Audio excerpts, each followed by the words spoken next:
This party jollof rice is perfect for your get-togethers.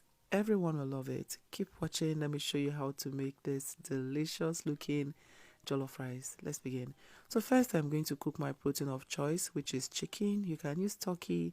I'm using chicken and goat meat. They have the same cooking time. So it's been washed now in a pot. Next, go in with some onion chopped, some grated garlic and ginger. Next thing is some fresh rosemary, some sage, thyme, curry powder, a bit of cumin and some chicken seasoning. I'm going to stir everything well to combine. Cover and let it steam cook for about 15 minutes without adding water. Today's special hug is for Vivi David watching from Nigeria. I'm glad you love the recipes. Please let me know where you're watching from so I can send you a hug in my next video. Meanwhile, I'm going to prep the pepper mix for our stew base. Over here, I have some onion. I'll list everything I'm using today in the comment section, so check it out. I have some red bell pepper, some paprika pepper, you may call that shombo, some tomatoes, habanero pepper, and some dried tatashe or some dried red bell pepper. I also have some peeled garlic and ginger.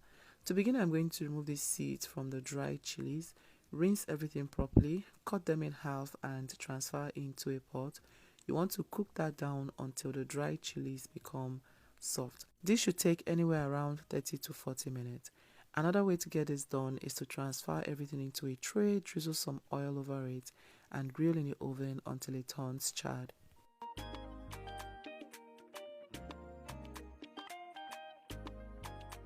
15 minutes later, stir the meat, add water and allow to cook until it is done.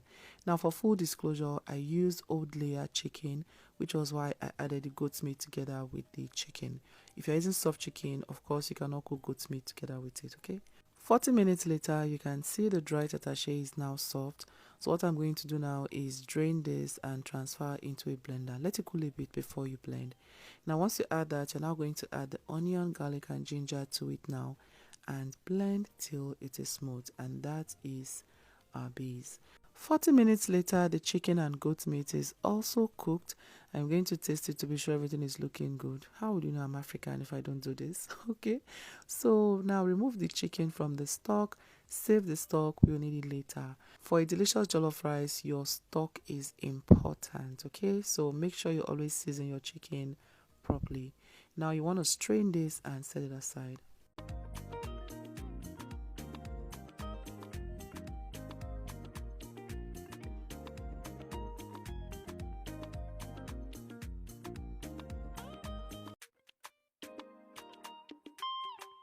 Next, I'm going to fry the chicken. You can air fry it or grill in the oven, but I need that oil for my jollof rice. So go in with some oil into a wide enough pot. Once it heats up, go ahead and fry the meat. I'm not going to fry this too dry because as you can see, the chicken does not have a lot of flesh.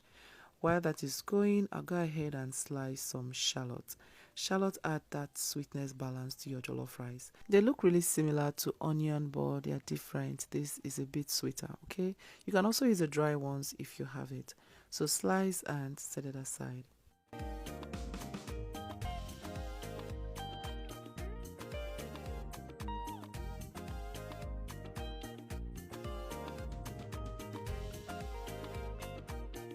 Once you have fried your protein to your desired texture, scoop it out.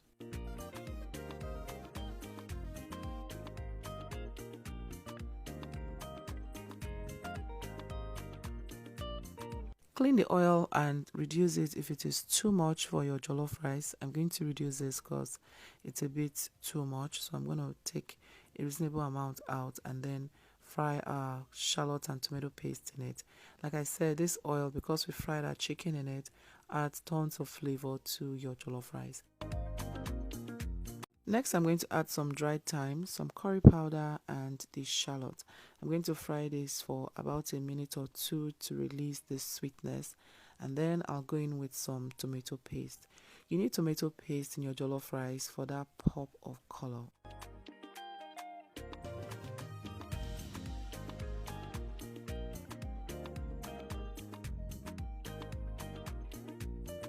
Once you add the tomato paste, you want to turn down your gas a little bit and then continue to fry this for about 7 to 10 minutes until it is no longer sour.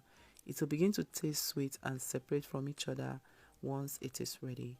Now once you achieve that, you can now go in with our prepared pepper mix that we prepped earlier here. Add it and then stir everything to combine.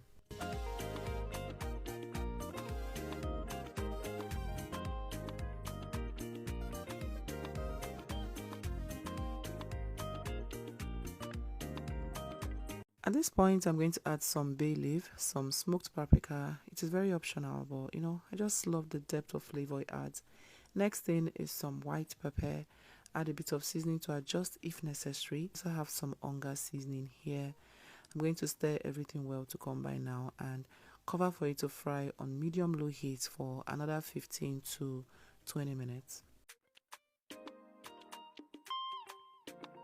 Meanwhile, I'm going to prepare the rice. Over here, I have some long grain parboiled rice. Add that into a bowl and then give it a first rinse. Look at all that starch. Drain that and then go in with your hot water. I have some boiling water here.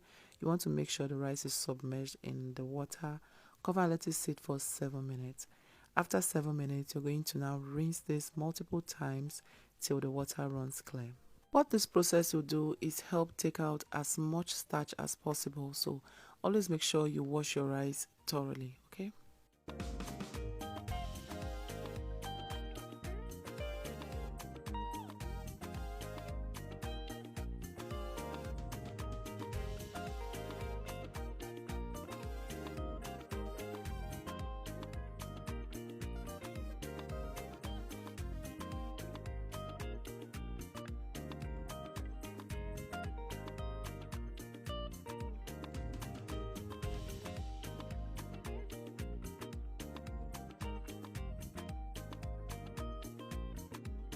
20 minutes later, I'm going to stir this. You also want to please stir with intervals so it doesn't burn. Even though, you know, jollof that is not burning, is that one jollof? Please help me answer in the comment section. Alright, so I'm going to go in now with the meat stock that we saved earlier. Give that a good mix and taste to be sure everything is good before you add the rice. So I'm going to add the washed rice now. See how beautiful that rice is looking.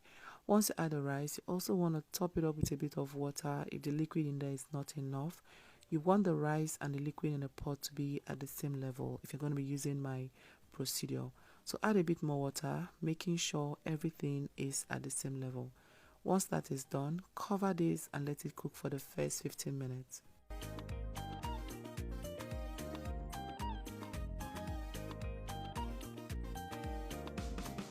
15 minutes later, I'm going to give this a gentle mix. Now, at this point, you can adjust with seasoning or salt if necessary. This is the best time you can do any adjustment. Seasoning your jollof rice once it is cooked is not the best practice, okay? So at this point, I'm going to go in with a bit of salt, stir to combine, and then trap the steam in there with some foil or parchment paper. That way you don't need a lot of water to cook your jollof, but the steam. So I'm going to cover this with foil paper and let the steam do the rest of the cooking.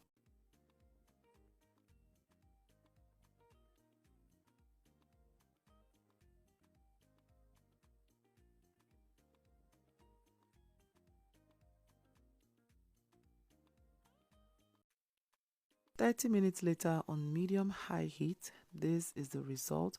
I'm going to remove this foil and give that a very gentle mix. You guys, let me tell you, the aroma here was so nose blinding.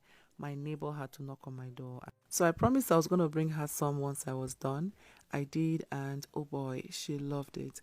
Alright, at this point I went in with some onion, tomatoes, some butter, and some of the stew that I set aside earlier. Not sure why that clip didn't come up, but I always set some stew aside, which I like to add towards the end of the cooking. Cover this and allow it to melt for another 15 minutes on medium-low heat.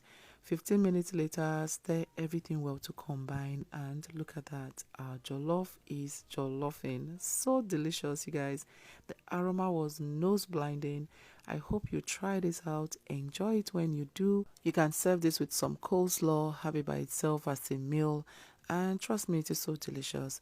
I hope you enjoy it. Thank you so much for watching this video. Send me your pictures on Instagram at joyfulcook_. See you in my next one. Bye.